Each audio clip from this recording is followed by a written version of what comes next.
Bonjour tout le monde, bienvenue pour cette rentrée, la rentrée de Table Ouverte, c'est le numéro 24. Nous sommes le 17 septembre 2025. J'espère que vous avez passé un bon été. En tout cas, nous, pour notre part, un été reposant, studieux, peut-être plus pour Charles-Henri, puisque donc, tu as entamé une nouvelle phase de ta vie, on va dire ça comme ça, et tu nous reviens tout droit donc, du Parlement européen. Donc félicitations déjà pour... Alors, tu n'es pas rentré au Parlement, évidemment, mais dans tes nouvelles fonctions, maintenant, tu es amené à t'y rendre régulièrement. Alors, quelle est ton impression ? Alors effectivement, j'ai démarré en tant que conseiller économique de Jordan Bardella au Parlement européen et donc je l'ai accompagné lors de la dernière séance plénière qui était la semaine du 6 septembre à Strasbourg. Pour moi, c'était la deuxième fois en fait que j'allais dans ce Parlement, la première étant un moment festif parce que j'étais là lors du dernier jour au Parlement européen à Strasbourg, des députés du Brexit Party qui m'avaient convié à les accompagner lors de ce grand jour. Et donc j'en avais le souvenir quelque part assez festif et je ne m'étais pas tant focalisé sur le bâtiment en tant que tel. Et c'est vrai qu'en y retournant, alors évidemment il y a une équipe qui est très sympathique, de la délégation du RN et même plus globalement des Patriotes pour l'Europe, mais c'est vrai que ce bâtiment en soi a un côté austère, des sortes d'ailleurs c'est un labyrinthe pour se retrouver là-dedans. Je pense qu'il faut y passer un sacré bout de temps, même si j'ai un bon sens d'orientation, j'ai pu retrouver les bureaux et autres, c'est quand même très très compliqué. Et surtout l'hémicycle en tant que tel a un côté très très froid un petit peu. Et quand il y a eu le discours sur l'Union d'Ursula von der Leyen, qui est une sorte de singe, le discours sur l'Union des États-Unis, que d'ailleurs personne ou presque n'a relayé, j'ai l'impression que... Bah, il y avait pourtant des... dans la presse, j'ai pas vu de... Et pourtant, il y a des choses assez importantes, voire dangereuses qu'elle a évoquées. Il y avait notamment le fait que, en matière de défense, mais pas que, il fallait en finir avec la règle de l'unanimité, c'est-à-dire finalement la fin du droit de veto, c'est-à-dire aller encore plus loin dans la fédéralisation de l'Union européenne. C'est un des derniers bastions qui reste. Et c'est déjà le cas d'ailleurs en matière commerciale, et c'est pour ça que le fameux traité, l'accord commercial avec le Mercosur, peut passer malgré un désaccord de la France, même si on voit bien, et en tout cas c'est ce qu'a dit Donald Tusk, que finalement l'opposition de la France commençait à ramollir parce qu'ils ont mis en place des clauses de sauvegarde un petit peu cosmétiques qui ne protègent pas grand-chose, qui peuvent amener en 10 ans un doublement, enfin même fois 2,5 quasiment au niveau des importations, et surtout la seule initiative de la Commission. Je dis d'autant plus que la voix de la France affaiblit parce qu'il y a eu un amendement présenté d'ailleurs par le groupe Les Patriotes pour l'Europe qui expliquait que ce traité représentait une concurrence déloyale pour nos agriculteurs et qu'il fallait que la Commission en fait se retire de cet accord.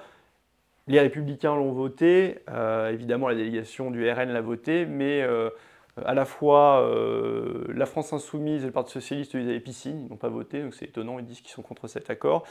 Et en revanche, la délégation Renaissance, donc des élus macronistes, a voté contre cet amendement. Ce qui veut dire implicitement qu'ils sont pour l'accord commercial avec le Mercosur. Donc on voit bien l'hypocrisie là-dedans. Et pour revenir sur l'hémicycle et le bâtiment, honnêtement, ce discours de l'Union, quand on voyait Ursula von der Leyen qui a commencé en anglais, qui parfois basculait en allemand, faire ce discours dans cet hémicycle assez austère, moi ça m'a rappelé un petit peu le Sénat dans Star Wars. Et c'était exactement, honnêtement, le calque, c'était ça, le calque était un peu assez proche. Et donc, on a ces traits aussi autoritaires, c'est-à-dire dès qu'il y a un député, ce qu'on peut voir dans l'hémicycle en France, l'hémicycle en France, il y a des oppositions, il y a des gens qui crient, etc. C'est vivant. Là, dès qu'il y en a un qui moufte, c'est directement le fouet quasiment. Enfin, c'est pas le même rapport à la chose politique. C'est pas le même rapport, effectivement. Et après, effectivement, on voit les différences entre pays. Généralement, les députés d'Europe du Sud, les Italiens, les Espagnols, et même certains députés français, enfin, le discours de Jordan était très très bon, on peut pas en dire autant d'ailleurs celui de Valérie Hayé, mais quand les discours de Manfred Weber ou autres en allemand, c'est quand même beaucoup plus terne, et enfin, d'ailleurs, on voit d'ailleurs que les députés des pays d'Europe du Sud se font en langue nationale, les députés allemands, les députés autrichiens ou d'Europe du Nord font tous leurs discours en anglais. C'est aussi quelque chose qui marque, on voit vraiment les marqueurs et les différentiels en fait, culturels qu'il peut y avoir au sein des pays membres. On voit bien qu'il y a des cultures de façon, des pays et des modes de fonctionnement qui sont très différents. Il faudrait offrir une grande capuche noire à von der Leyen pour son prochain anniversaire, histoire de voir, parce qu'elle a un peu le visage de Palpatine. Non mais honnêtement, on s'y croit. Moi j'ai fait la réflexion à plusieurs personnes autour de moi quand ils étaient globalement assez d'accord avec ça. C'est intéressant, j'espère qu'on aura l'occasion de revenir là-dessus, de tes différentes expériences, parce qu'effectivement, on a la chance d'avoir en ta personne quelqu'un qui peut comme ça nous informer de première main sur... on sait que c'est des micmacs incroyables, mais en règle générale, on a assez peu d'informations, évidemment. Il y a toujours des querelles un peu partisanes, il y a tout un écosystème très particulier. Et c'est peu médiatisé. Typiquement, l'amendement de Mercosur, il n'y a aucun média français qui a relayé ça. Enfin, et on voit bien d'ailleurs l'hypocrisie, c'est-à-dire que de plus en plus de décisions, il y a encore eu un graphique qui est sorti de la part de Lucide qui montrait qu'il y a à peu près 60% de la législation qui était d'origine européenne, donc la majorité de la législation est d'origine européenne. Et fondamentalement, même les médias français, ça ne les intéresse pas, ça intéresse peu les Français. Et alors qu'on va parler de tout ce qui se passe à l'Assemblée nationale, c'est silence radio quasiment sur ce qui se passe au Parlement européen, si ce n'est quelques grands enjeux, quand il va y avoir le vote au Parlement européen pour le Mercosur en tant que tel, etc. Là, il y aura des échos, mais sinon, honnêtement, l'écho médiatique est assez faible. Et typiquement, il y a eu un dépôt, comme c'est pas rien, d'une motion de censure par le groupe Les Patriotes pour l'Europe, justement, par Jordan Bardella d'Ursula von der Leyen.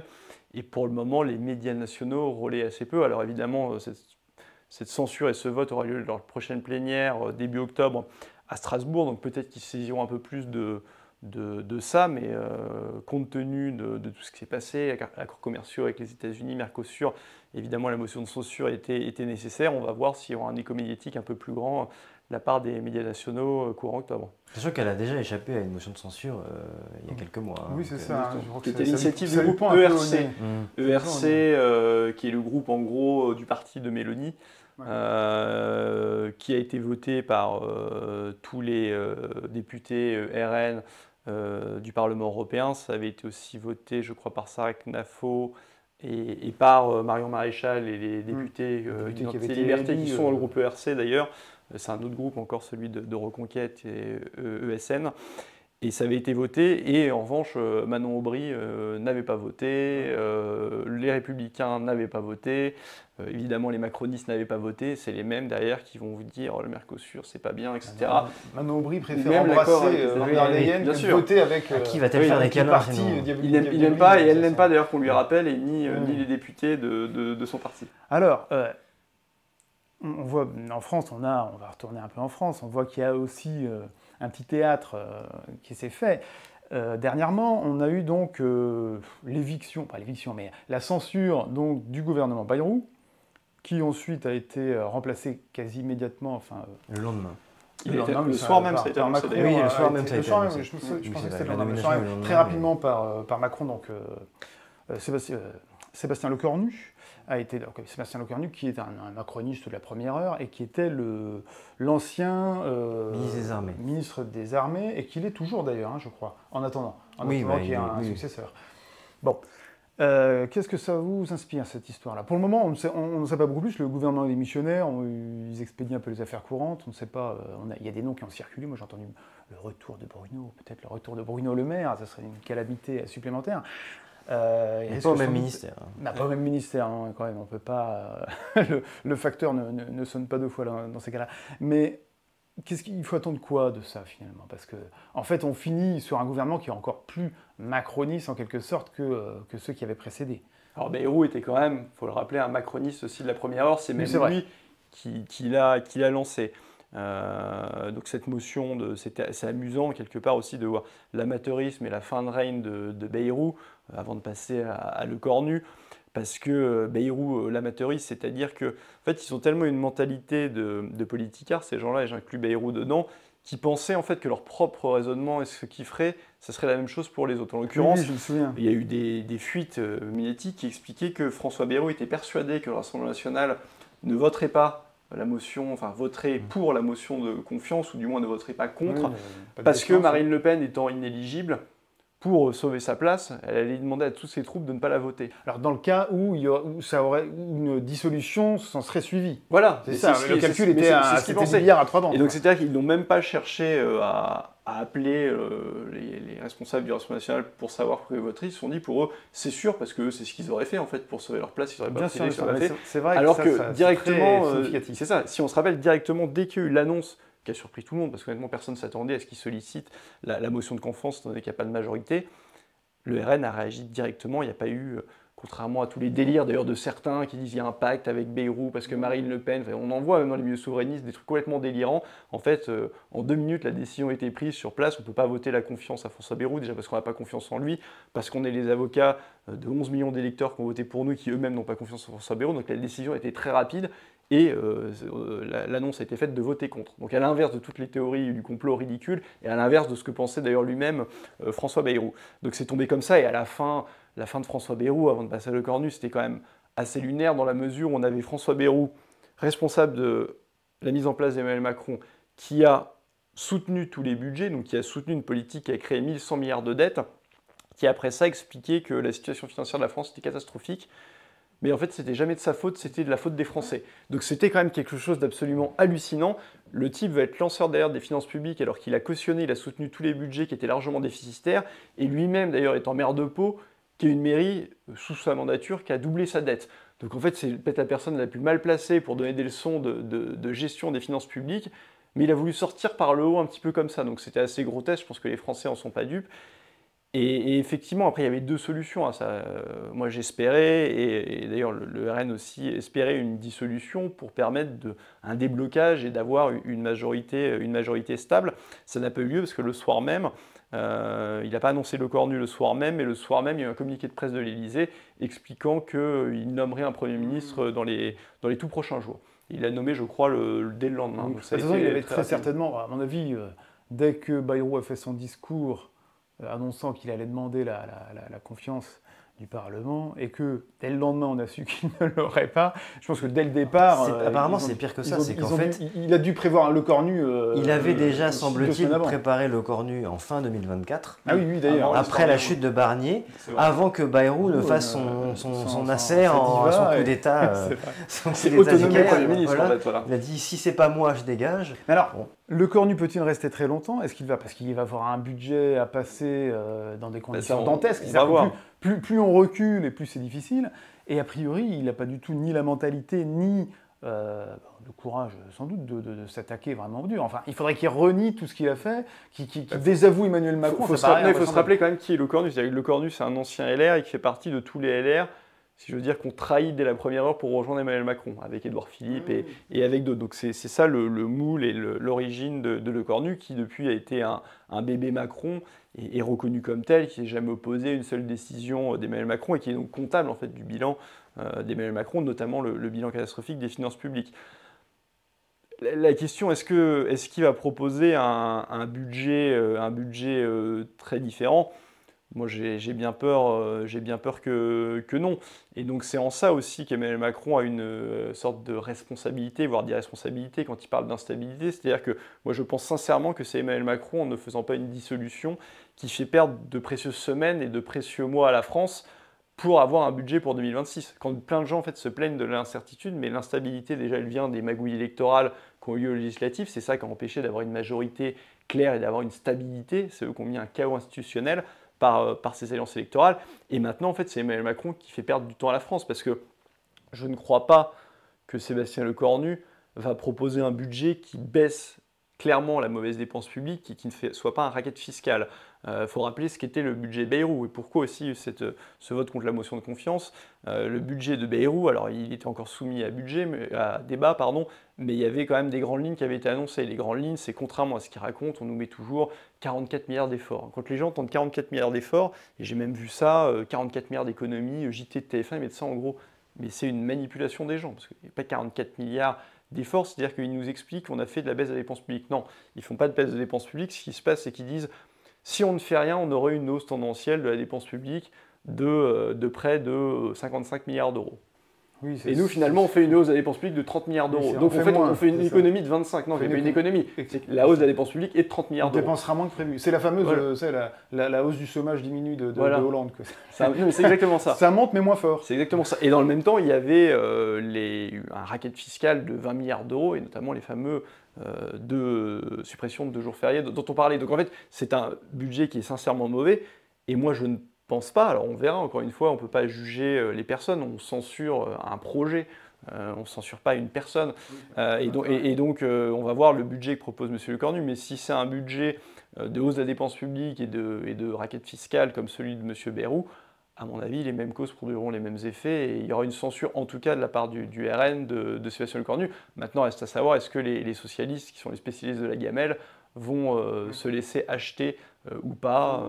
Il semble que non, enfin, c'est la position qu'ils prennent. Est-ce qu'il est possible de passer, parce qu'il a un problème de calendrier vis-à-vis du budget, non? Non, il n'y a pas de problème de calendrier, puisqu'il faut qu'il soit déposé début octobre au bureau de l'Assemblée nationale. S'il doit reprendre, il ne va pas partir sur la base. Non, mais après, il ne faut pas imaginer qu'un budget est réécrit de A à Z d'année en année. D'ailleurs, on fait que changer quelques lignes. Ne serait-ce que parce qu'il y a des programmes qui sont maintenus sur plusieurs années. Parce qu'il y a des trajectoires de croissance des dépenses, par exemple pour le budget de la défense, puisqu'il y a une loi de programmation du budget de la défense qui prévoit sur 5 ans une augmentation ou une baisse, enfin, en l'occurrence c'est une augmentation du budget. Donc là, normalement, on est censé suivre, même si ce n'est pas vraiment un texte contraignant, mais on est censé suivre l'évolution. Et ça, de toute manière, tout le monde est plus ou moins d'accord, sauf la France Insoumise, à peu près sur l'augmentation du budget de la défense. Donc il y aura toujours unanimité sur la question. Bon. Mais ce qui est hallucinant sur cette question-là, c'est que le budget, les travaux sur le budget, ils commencent en fait dès le début de l'année. Hein. Les arbitrages, tout ça, les rencontres entre les ministres, tout ça, ça commence très tôt. Et donc Bayrou a su, bien avant les premières annonces sur les jours fériés, etc., que c'était casse-gueule. Et il s'est tu pendant des semaines, des mois, et les dernières semaines, il a fait son coming out, Nicolas, en disant oui, les retraités, ils se goinfrent. Mais oui, en fait, les boomers. Oui, les boomers. Oui, il a mis les boomers. En fait, alors j'en ai un. Ça coule, parce qu'il est le représentant typique de cette classe. Et ce qui a montré à quel point il a été hypocrite toute sa vie, puisque il l'a pas découvert, il s'est pas réveillé un matin en ayant l'illumination. Donc il a toujours su ça. Donc il l'a dit au dernier moment parce qu'il s'est dit que ça allait le sauver. Perdu pour perdu. Ou alors c'est un peu, c'est le boomer qu'on n'a plus rien à faire. Il voulait peut-être laisser une petite trace intéressante dans la mémoire des Français. Et derrière, Lecornu qui arrive en parlant de rupture, alors il y a tellement de ruptures au sein du macronisme que maintenant c'est un puzzle, il y a des pièces partout. Donc il a reparlé de rupture. Et en fait, il a repris une partie des mots même du Rassemblement national, en fait, puisqu'il a parlé qui parle de rompre avec le macronisme. Donc quand les députés RN, quand Marine Le Pen, quand Jordan Bardella parle de rompre avec le macronisme, Lecornu arrive en disant on parle de rupture. On ne sait pas trop où il va. Évidemment, il a déjà porté des mesures symboliques, les 2 jours fériés, de toute façon qui n'auraient jamais existé. Il a dit qu'il allait supprimer les avantages. Les avantages. Mais en fait, pas tous. C'est que le chauffeur, en fait. Voilà, c'est ça. Et la police, la sécurité. Oui, la sécurité. Non, sécurité, c'est cas par cas. Donc, oui, ce sera plus automatiquement reconduit. Voilà. C'est des musiques. Pas grand-chose, mais c'est une annonce symbolique. Disons pour la communication, il commence bien, il commence sur des... Non, mais c'est mieux que l'aller-retour en jet à Pau de François Bayrou. Oui, ça c'est sûr. Cela dit, comme lui, il vient du Val d'Oise, je crois, Lecornu, ça sera moins loin. Il pourra prendre le RER. Quand même. En tout cas, comme tu le dis, il ne va pas pouvoir, comme le dit Charles-Henri, il ne va pas pouvoir présenter un budget refait de A à Z. Il semblerait que l'effort annoncé soit moins grand, mais alors quelle est la composition de l'effort? On parlerait maintenant de 32 milliards. Mais quelle est lieu des 44, oui. Au lieu des 44. Mais est-ce que c'est 32 milliards de baisse de la dépense publique ou est-ce que c'est 32 milliards de baisse de la hausse prévue? Est-ce que c'est 32 milliards de non-hausse d'impôts? En fait, on ne sait pas. Il y a une piste, moi j'ai lu un article des Échos, je ne sais pas si les Échos sont dans le sein des saints, mais qui expliquait que par rapport à la trajectoire européenne, il y avait un petit peu de marge pour augmenter la dépense publique. Oui. Ce qui est quand même lunaire, alors qu'en fait on est déjà recordman mondiaux de la dépense publique, et de dire qu'il y aura un peu de marge pour augmenter la dépense publique pour réduire l'effort de 44 milliards. Alors, enfin, en tout cas, si c'est ce qu'il envisage, c'est les pistes inverses de ce qu'exige et ce que demande l'Assemblée nationale, c'est-à-dire de baisser la loi des dépenses publiques plutôt que de faire du racket fiscal. Donc, on va voir ce qui est terrible dans cette situation, c'est que finalement, ce sont des mesures qui sont forcément, il y a des arbitrages qui sont de toute façon compliqués à faire, ça, on est tous d'accord, mais et qui sont en fait impossibles à faire en fin de mandat. C'est-à-dire que tu ne peux pas arriver en fin de mandat et dire ah ben en fait maintenant il faut se serrer la ceinture. Faire des choix forts, c'est forcément au début de mandat tu peux faire ta campagne sur et ben voilà quels sont et d'ailleurs je pense que ça va être un des grands enjeux de légitimité démocratique. Le gros problème en fait c'est que la situation, et c'est pour ça qu'il faut avoir une dissolution aussi, c'est que la situation exigerait des choix forts et les choix forts ne peuvent être faits et acceptés socialement et politiquement uniquement s'il y a une légitimité démocratique derrière. Et la Macronie, on le voit, d'ailleurs la cote de confiance d'Emmanuel Macron, celle qui était de François Bayrou, même de Lecornu en commençant, est encore plus bas que François Bayrou au début, celle de Sébastien Lecornu. Donc on voit très bien qu'il n'a aucune légitimité démocratique pour ne faire quoi que ce soit. Et en fait, je pense que ça paraît aux yeux des Français comme des espèces de magouilles d'appareils qu'ils essayent de faire juste pour sauver les places. Et donc évidemment que ce n'est pas tenable et qu'il n'y aura pas un assentiment populaire pour le faire. Et il y a aussi, il ne faut pas se leurrer, des tabous. Quand les macronistes refusent de s'attaquer au train de vie de l'État, refuse de s'attaquer à la contribution de l'Union européenne, qui est quand même la deuxième augmentation prévue après la défense, c'est une hausse de 6 milliards d'euros. Ah oui. Donc quand vous voyez que la suppression des jours fériés, ça a rapporté 4 milliards d'euros, c'est comme si vous travailliez 3 jours gratuitement pour Ursula von der Leyen. Si on demande leur avis aux Français, si on leur fait un référendum là-dessus, je ne suis pas sûr qu'ils soient d'accord en fait, pour augmenter la contribution française au budget de l'Union européenne de 6 milliards d'euros. Donc il y a ces tabous-là. Nous, on propose au contraire de la baisser de 5 milliards d'euros, ce qui est une différence de 11 milliards entre une hausse de 6 et une baisse de 5 par rapport à ce qu'on a à l'heure actuelle. Ils refusent également de s'attaquer au coût de l'immigration, qui est quand même hallucinant, notamment le coût qui est complètement illégitime de toutes les aides sociales non contributives. C'est-à-dire que quelqu'un qui n'a pas travaillé pendant X années en France peut toucher le RSA. On donne des allocations familiales à des gens qui n'ont même pas la nationalité française. Enfin, il y a des économies, on peut monter jusqu'à 18 milliards d'économies là-dessus en s'attaquant au tabou de l'immigration, la problématique de l'AME. Donc en fait, des économies, on peut en faire. Le problème, c'est qu'à chaque fois, oui, ça va contre... qui ne pénalisent pas les Français. Et il y en a un paquet. Et le problème, c'est qu'ils ne veulent pas s'attaquer à ça. Il y a aussi la question de la fraude sociale. En fait, ça fait des années que tout le monde le sait, quasiment rien n'est fait. Il y a une passoire. Hein, il y a toutes les subventions complètement délirantes et même les projets de construction des énergies renouvelables intermittentes. Ne serait-ce que les subventions, c'est 8 milliards d'euros par an. On n'en a pas besoin. Donc, et ça, évidemment, ça touche au cœur même de leur idéologie. Donc, ils ne veulent pas y toucher. Et donc, s'ils ne veulent pas rompre avec leur idéologie, je pense que, à moins encore une fois que les socialistes se fassent acheter, je pense que ça se terminera par une censure. Et là, s'il y a une Emmanuel Macron, il va être vraiment dos au mur.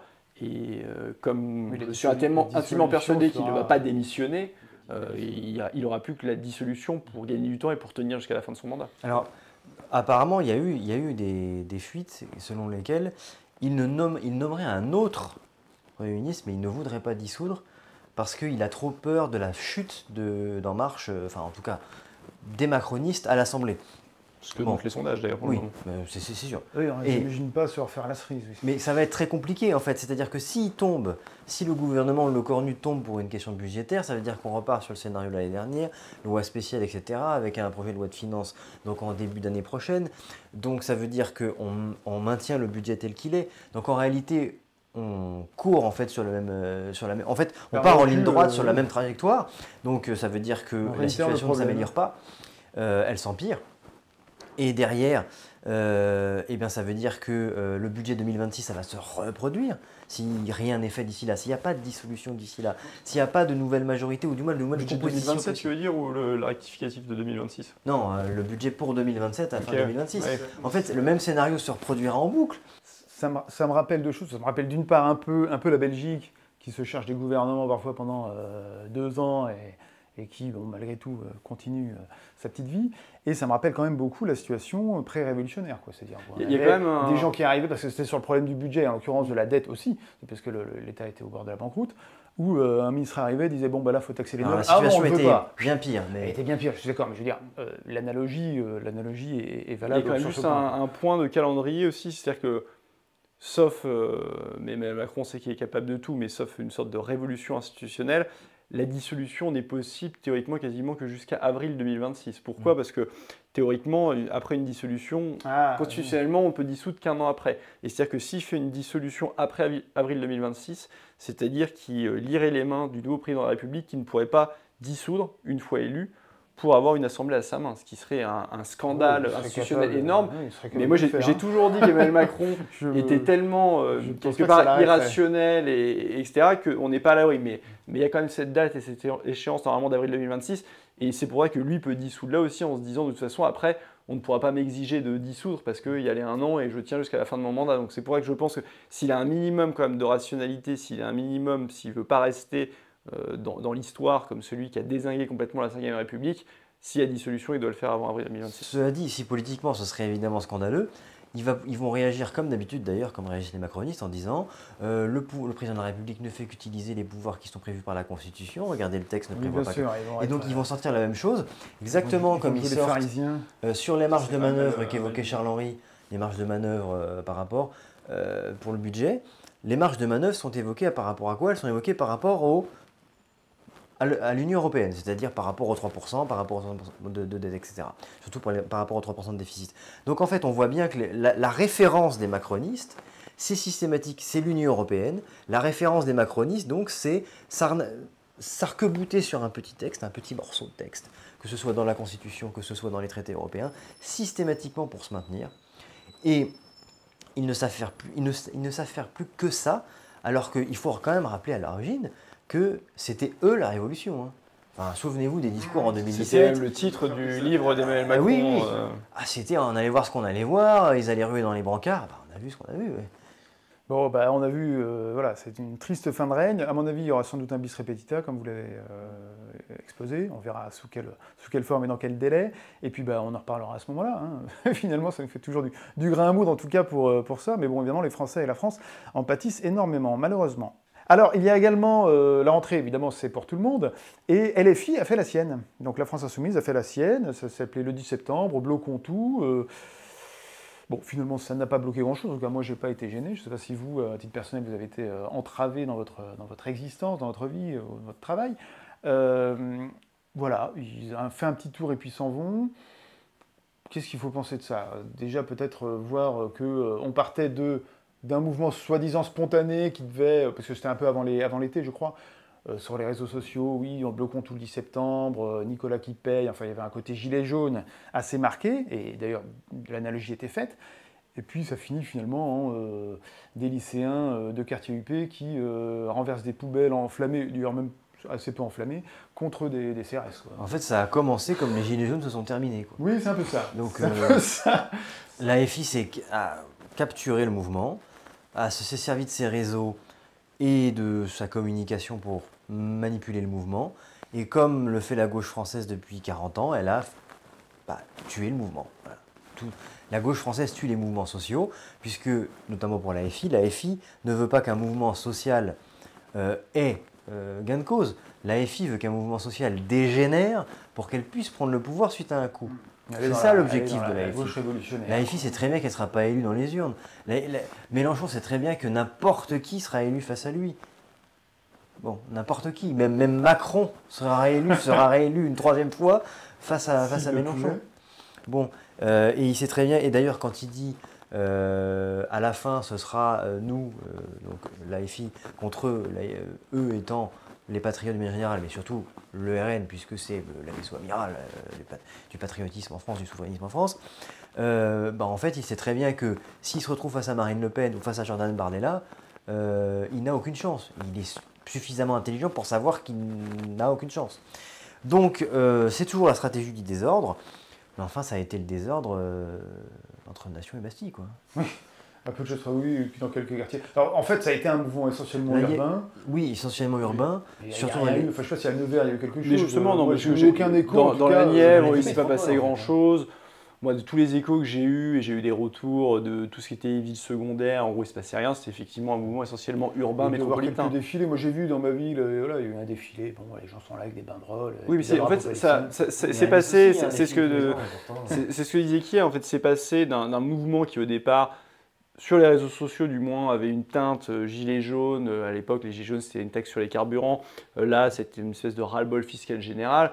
Et en fait, rattrapé très vite et récupéré par l'extrême gauche. Et en fait, ça s'apparentait plus à une manifestation classique de gauche que le mouvement des Gilets jaunes. Enfin, je rappelle, les Gilets jaunes, c'était quelque chose de très populaire.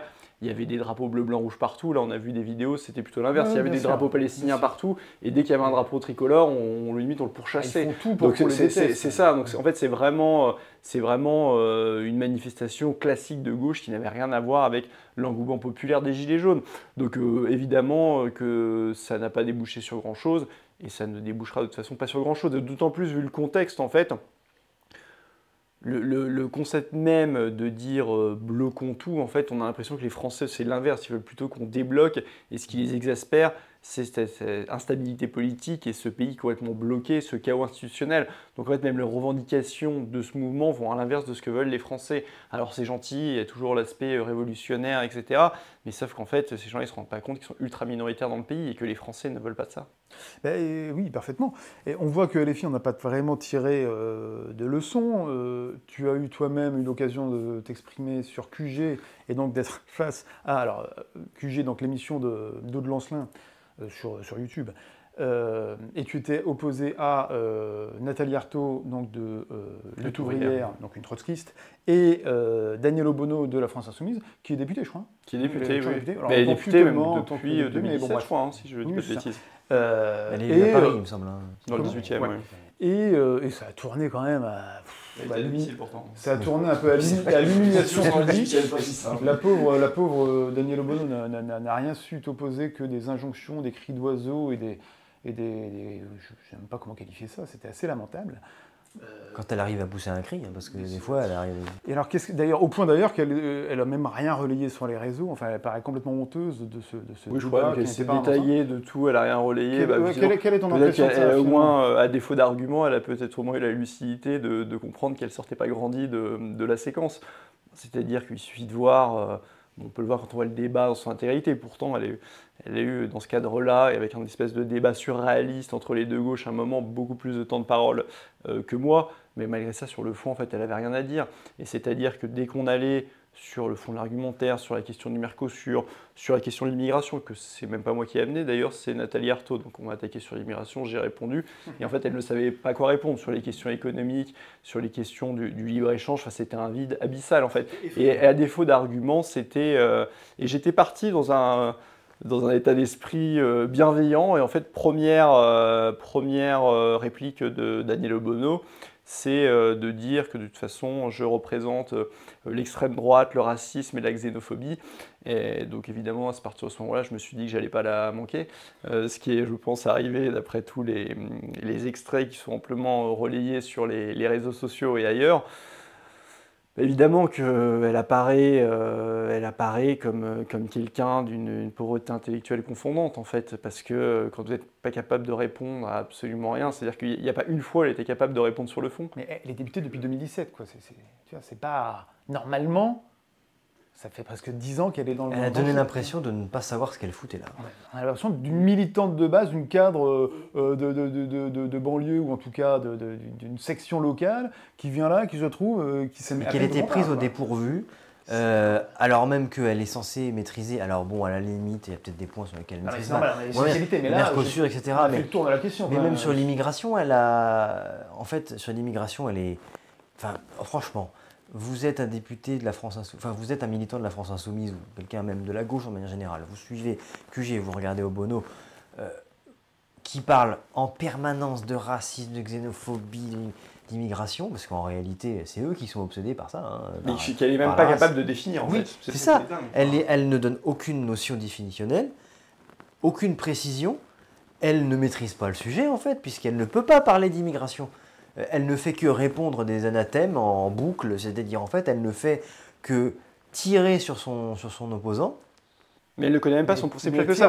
On pourrait dire qu'elle a été incapable de donner. Je lui ai dit, très bien, vous dites que le Rassemblement national est un parti xénophobe et raciste, donc citez-moi une mesure raciste du programme du Rassemblement national. Mais elle ne connaît pas son propre programme, parce que je l'ai interrogée justement sur la question de la réforme des retraites en lui demandant dans leur réforme des retraites, quelqu'un qui a commencé à travailler à 24 ans, à quel âge il part, elle n'était pas capable d'y répondre. Et je lui ai demandé aussi sur l'immigration, bah, très bien, moi je vous dis que l'immigration de masse ne marche nulle part, n'a jamais marché dans un pays, évidemment elle est incapable de donner un pays dans lequel ça a marché. Et je lui demande, dans ce cadre-là, nous évidemment qu'on veut réduire drastiquement les flux, vous, c'est combien de personnes l'immigration par an dans votre programme?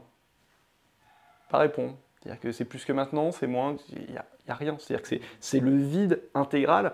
Et honnêtement, c'est assez dramatique. Et je pense aux gens qui ont suivi ces échanges, ils doivent se dire, quelqu'un comme ça qui est député de la nation, ça fait peur. Mais oui, parce qu'elle a été vraiment d'un niveau indigent. C'est pas, personne ne lui demande de faire preuve d'une grande philosophie sur le plateau de QG. Simplement, là, on a l'impression qu'elle n'a rien fait. C'est-à-dire que c'est pas une question de préparation pour l'émission, c'est une question de préparation intellectuelle du quotidien. Oui, pas besoin de se préparer en plus outre mesure. Normalement, quand on connaît un peu sa doctrine et ses bases, il n'y a pas besoin de se préparer plus que ça. Mais, elle était vraiment indigente. C'est-à-dire que non seulement elle ne semblait rien connaître, mais elle ne semblait avoir aucune opinion. À part raciste, xénophobe, extrême droite, je parle pas. Ça aurait été amusant d'ailleurs je ne l'ai pas fait, je ne sais pas si quelqu'un l'a fait, d'ailleurs vous pouvez le mettre en commentaire si quelqu'un l'a fait, de compter combien de fois elle a utilisé les mots racistes, xénophobes, extrême droite dans l'émission. Faites-le.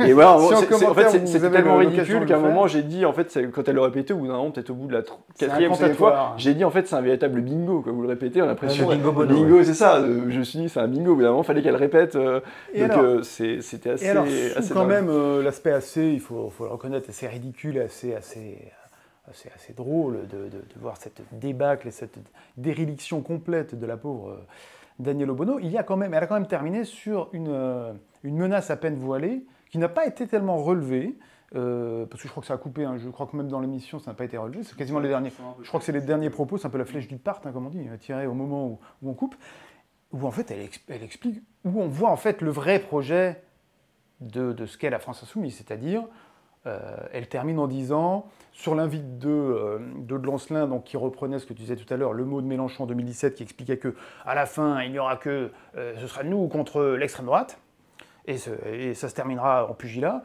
Et en fait, elle a repris ça à son compte en disant, au Bono, hein, en disant, de toute façon, alors, je ne sais pas si c'était les paroles exactes, le verbatim exact, mais c'était de toute façon, à la fin, il restera que l'extrême droite et nous, que les racistes nous, que elle faisait sienne cette déclaration, et elle a ajouté, et ça ne sera pas du débat. C'est ça.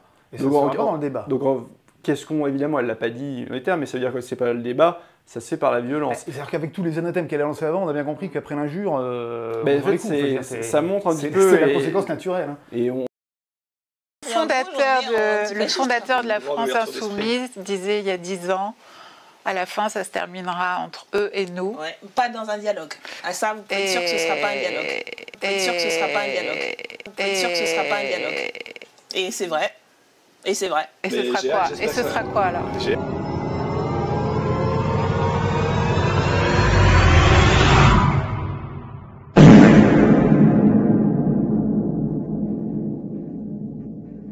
Ça fait lien avec plein de choses qui sont passées, notamment là récemment aux États-Unis. C'est-à-dire que des gens comme ça, d'une indigence et quelque part d'une pauvreté intellectuelle, comme ils n'ont rien à répondre en argument, ils n'ont rien à répondre sur le fond, il reste quoi? Il reste la violence verbale, et ensuite l'étape c'est la violence physique, parce que vous n'avez rien à répondre. Et c'est quelque part un petit peu sa conclusion. Alors évidemment, c'est pas elle qui va me faire peur, hein, mais c'est un petit peu la mentalité. Quoi. Un cadre. Et c'est d'ailleurs, ça recoupe, quand elle parle de fascisme, en fait, c'est exactement elle qui a des méthodes de fascistes, un raisonnement et des méthodes de fascistes. C'est-à-dire que c'est ceux qui se prétendent antifascistes qui ont toutes les méthodes et toute la panoplie du nouveau fasciste. Après, l'extrême gauche a sa propre tradition de violence politique. Hein. Oui, bien sûr. Mais il y a... Les années 30 en Allemagne, il y a dans les années 20 en Allemagne. Il y a dans ce milieu du gauchisme militant, depuis quelque temps, notamment inspiré par le wokisme, qui a fait sienne un adage qui est « il ne faut pas débattre parce que débattre, c'est fasciste ». Des gens qui vous soutiennent ça, véritablement. En fait, ce ne sont pas des démocrates, si on va au bout de la logique. Et là, évidemment, on est obligé de rebondir sur l'épisode tragique, sanguinolent et absolument horrible qui s'est produit aux États-Unis, donc vous avez très certainement entendu parler, donc à l'université de l'Utah, donc l'assassinat par balle de Charlie Kirk, qui était un orateur de 31 ans, pro-Trump, conservateur, etc. Bon, on ne va pas peindre le personnage, mais on voit à quel cercle il appartenait. Quelqu'un qui donc fait des tas de débats, des tas de podcasts, qui ne faisait que ça, quasiment. C'était sa vie, en fait. Qui n'était pas engagé en politique au sens où il n'était pas élu, quoi. Il y avait pas d'engagement. Et qui s'est fait pas de mandat. assassiner par, on l'a appris récemment, par finalement un militant de gauche de 22 ans, qui était étudiant, je crois, à la fac en question, où le débat avait lieu, Tyler Robinson. Antifasciste, Voilà, enfin prétendu antifasciste. On a réellement, l'exposition, c'est la conséquence des menaces que peut proférer, par exemple, chez nous, une Danielle Obono. Mais Alors, ça n'arrivera jamais chez nous comme cela, mais... Il y a une phrase de Mélenchon récente, je crois que ça doit avoir un mois maintenant, qui a été assez peu commentée, où il avait pris la parole, donc c'était lors d'un discours public, et donc comme à son habitude, il est dans son élément, hein, et il avait dit, à propos des préfets, qu'il les mettrait en prison avant qu'ils ne nous mettent en prison. Oui. Donc en fait, ça reflète tout à fait leur vision. C'était d'ailleurs au sujet d'une broutille. Oui, en fait, ils ne voient, ils ont persuadés d'être persécutés, hein, puisque ça fait partie de leur logiciel. Leur logiciel, c'est qu'ils sont des défenseurs des dominés. Et que la seule manière pour un dominé de renverser le dominant, bah, c'est de lui couper la tête. C'est la citation de Frantz Fanon. Mais c'est de la même veine d'ailleurs. En tuant dans les damnés d'Alter, en tuant un colon, alors à l'époque c'était les colons, en tuant un colon, vous faites d'une pierre deux coups, vous libérez un homme et vous tuez un oppresseur. Voilà, mais c'est la même logique d'ailleurs quand ils justifient les violences envers les policiers. Parce qu'il y a un peu de ça, ça veut dire qu'ils vont expliquer qu'il y a de la violence policière, donc finalement, j'ai vu une espèce de jeune et prétendu étudiant, mais qui a un titre d'extrême gauche, ou affilié plus ou moins à l'extrême gauche, expliquer que comme les policiers pratiquaient la violence, finalement, c'était que la juste monnaie de la pièce qu'il y a des violences envers les policiers. C'est pas violence légitime pour eux, ça n'existe pas. C'est un concept qui pour eux est par essence oppresseur. Mais il y a quand même quelque chose, parce que évidemment ce qui se passe aux États-Unis parfois, ou au Royaume-Uni, ça arrive chez nous, il y a quand même un élément, c'est que Charlie Kirk, évidemment, c'est-à-dire qu'il y a des gens, faute d'arguments face à ce qu'il disait, il y en a qui sont arrivés à ça, c'est-à-dire à la violence physique et à l'assassinat. Mais on peut quand même noter qu'il pouvait aller dans des facultés dites de gauche pour aller débattre. En France, est-ce que quelqu'un qui est étiqueté comme de droite ou d'extrême droite peut aller débattre dans ces facultés?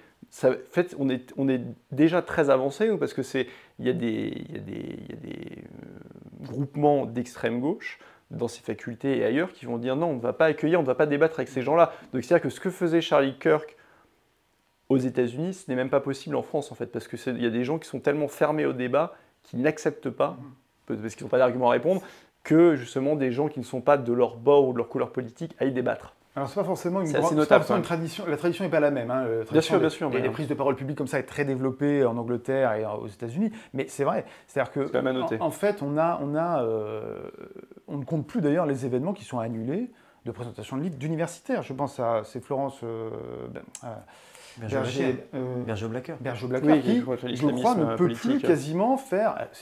Elle est au CNRS ou elle est, je crois qu'elle est au CNRS. C'est le CNRS, donc normalement elle est inamovible, enfin, elle a un statut le plus haut grade universitaire quasiment, et en fait elle ne peut pas exposer ses thèses qui portent sur en fait, les frères musulmans et l'islamisme, grosso modo, l'entrisme islamisme en France, pas seulement en France, parce qu'à chaque fois elle est boycottée, il y a des menaces finalement sur la tenue de ces événements, et très souvent elle est bloquée par ses collègues. Alors, par d'autres professeurs d'histoire, de sciences politiques. Alors ça c'est la lâcheté et la soumission, mais juste pour revenir sur Charlie Kirk, il y a aussi quelque chose qui est quand même assez marquant. D'ailleurs, on avait vu ça en France, le côté perte d'humanité quelque part complète. On avait vu ça en France lors du décès de Jean-Marie Le Pen, où il y avait des ahuries d'extrême gauche qui allaient fêter ça, place de la République. Comment on peut se réjouir de la mort d'un homme, peu importe les idées qu'il défend. Aux États-Unis, il y a eu ça, il y a eu des dizaines et des dizaines en vidéo de personnes qui se réjouissaient de l'assassinat. On rentre quand même dans des... C'est un degré, c'est-à-dire que c'est des gens qui sont tellement endoctrinés idéologiquement qu'ils en perdent toute once d'humanité. C'est-à-dire que moi, je peux être en désaccord complet avec des gens, que ce soit des macronistes, des gens d'extrême gauche, etc. Jamais je vais souhaiter ou me réjouir en faire de la bonne personne. Ça s'appelle d'avoir un minimum d'humanité. Et c'est ces gens-là qui sont là en permanence, d'ailleurs c'est le cas d'ailleurs de Daniel Obono, à donner des leçons d'humanité, de valeur, etc., qui quand on regarde en fait les faits, en fait ont le moins d'humanité, ont le moins de valeur. Donc ça c'est quand même aussi quelque chose qui doit être souligné. C'est presque plus inquiétant en fait, parce que à la limite, Si c'était en fait, ce qui est très inquiétant derrière tout ça, derrière les réactions qui ont eu après le coup de feu, après l'assassinat, c'est qu'il n'y a pas eu de dénonciation unanime. C'est-à-dire que si c'était un marginal... Bernie Sanders a fait une vidéo correcte, mais si on le reste, c'est vrai que... Oui, Bernie Sanders a été très correct. Dans les commentateurs politiques, il y a eu une unanimité à gauche pour expliquer que grosso modo, bon, c'était pas une grosse perte, que on était, voilà, il avait cherché, c'était les conséquences de son propre positionnement sur les armes. Ce qui est idiot parce que c'est un débat qui aux États-Unis est partagé par des dizaines de milliers de gens. Enfin, la position de Kirk sur les armes n'a rien d'extraordinaire. Moi, je l'ai partagé. Elle est même constitutionnelle. Je ne suis pas contre elle est même constitutionnelle là-bas.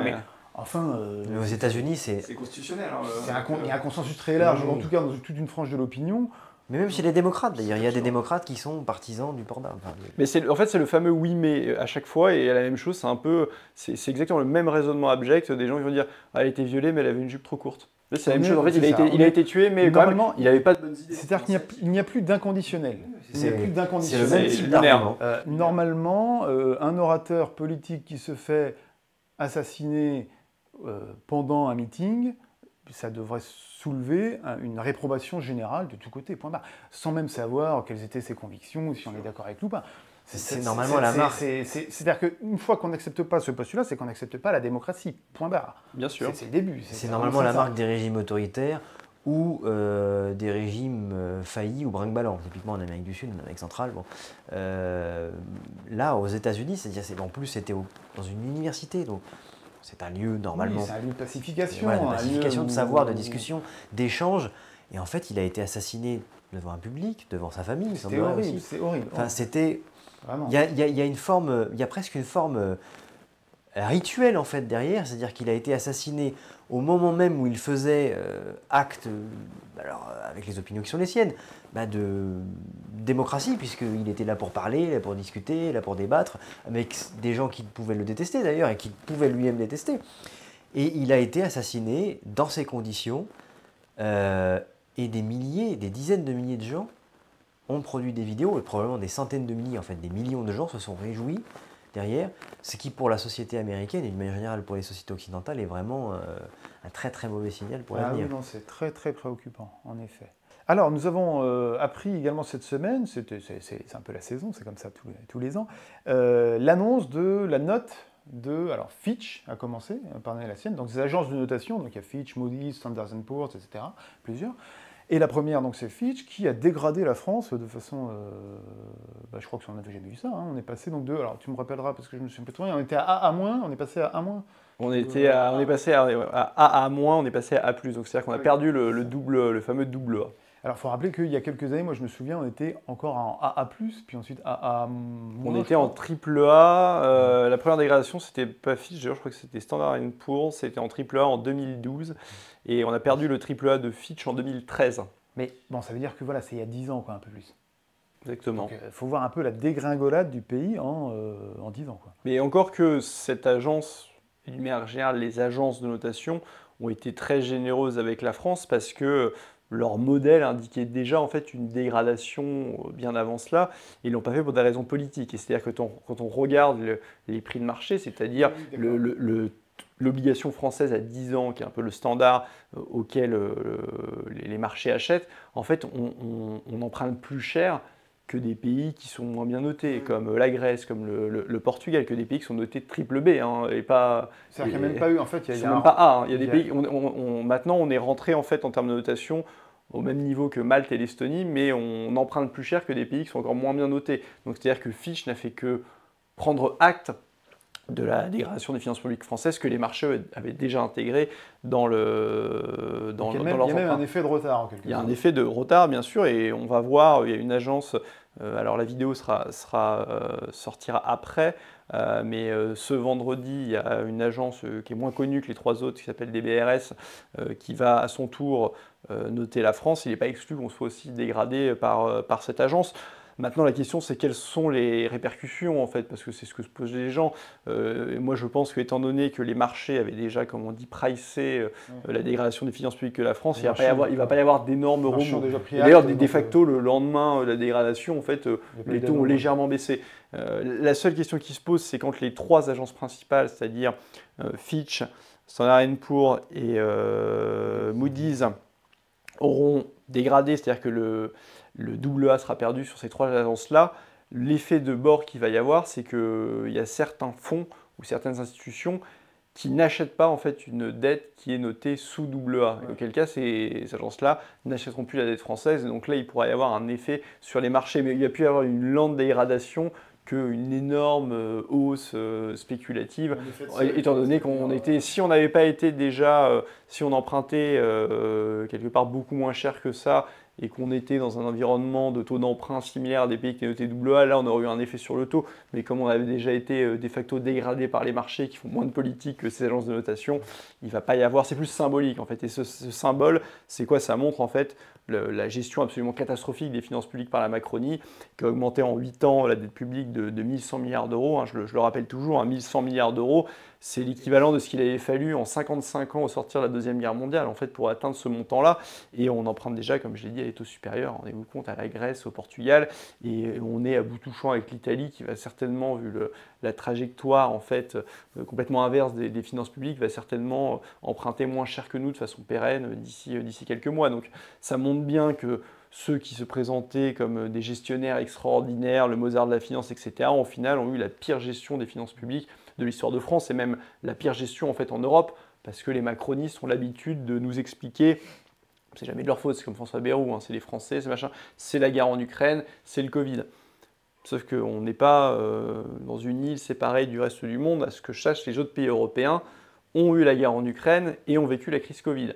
Et quand vous prenez le ratio dette sur PIB en fait, entre 2017 et 2024, malgré la performance catastrophique de la France qui tire tout le monde vers le bas, ce ratio-là, il a baissé de 0,5 points au sein de l'Union européenne. En France, il a augmenté de 16 points. Il n'y a pas un pays en fait, européen qui fait pire que ça. Donc, malgré toutes les excuses, ils peuvent se défausser comme ils veulent, les macronistes, ils ont eu la pire gestion des finances publiques en Europe, et ils sont comptables de ce bilan-là, et c'est d'ailleurs pour ça que les Français doivent les virer, que ce soit Emmanuel Macron ou les Attal ou Phil, qui prétendent leur succéder, qui vont vouloir s'éloigner d'Emmanuel Macron, mais qui sont exactement la continuité, et qui ont validé tous les budgets, comme François Bayrou. Quand on voit qu'il y a des macronistes qui appellent les socialistes à la raison, parce que les socialistes ne veulent pas du plan d'austérité, entre guillemets, de François Bayrou, il faut quand même voir que la situation, en tout cas, si on prend juste les notations des différentes agences, la situation s'est dégradée comme elle ne s'était jamais dégradée sous François Hollande. Alors que pourtant, déjà, d'ailleurs, la perte du AAA, c'était au début du mandat de François Hollande. Fin de Sarkozy, le tout premier, et après, c'était Hollande. Ouais.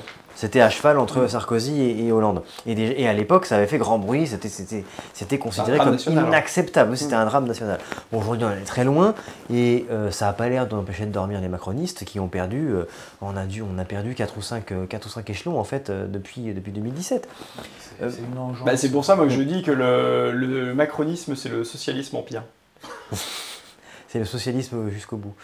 Mais en fait, moi, ce qui me frappe aussi derrière, c'est que bon, les agences jouent toujours sur du feu parce qu'elles savent que la dette de la France est d'un volume... déjà, la France est une économie d'un volume considérable, qui a une dette d'un volume considérable.